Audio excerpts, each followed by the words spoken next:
Committee গঠনের প্রথম বৈঠক করেছে ঐতিহ্যবাহী ক্লাব মোহামেডানের পরিচালনা পর্ষদ। রোববার ক্লাবে হওয়া বৈঠকে বেশ কিছু গুরুত্বপূর্ণ সিদ্ধান্ত নেওয়া হয়, যেখানে ক্লাবের শক্তিশালী ফুটবল, ক্রিকেট ও হকি কমিটি গঠনের ব্যাপারে সিদ্ধান্ত নেওয়া হয়েছে। ক্লাবের বহুতল ভবন নির্মাণ প্রক্রিয়া শুরুর জন্য একটি উন্নয়ন কমিটি গঠন করা হয়।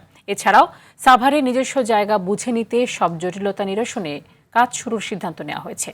ক্লাবের ফ্যান বেজ তৈরিতে প্রতিটি জেলায় কমিটি গঠনের উদ্যোগ নেওয়া হয়েছে। একই সঙ্গে মোহামেডানের কেন্দ্রীয় কমিটির অনুমতি ছাড়া কেউই এই ক্লাবের লোগো ব্যবহার করতে পারবে না। ক্লাবের ৯০ বছর পূর্তিতে এক মিলন মেলার আয়োজনের সিদ্ধান্ত হয়েছে এই সভায়। ক্লাবের ইতিহাসে আমি মনে করি একটি শক্তিশালী বোর্ড গঠন করা হয়েছে। আমি আশাবাদী সবার সম্মিলিত চেষ্টায় আমরা এই ক্লাবকে উত্তরোত্তর আরও উন্নতি করতে পারব। সারা বাংলাদেশে মোহামেডানের ভক্তদের মুখে হাসি ফোটাতে পারবো আমরা।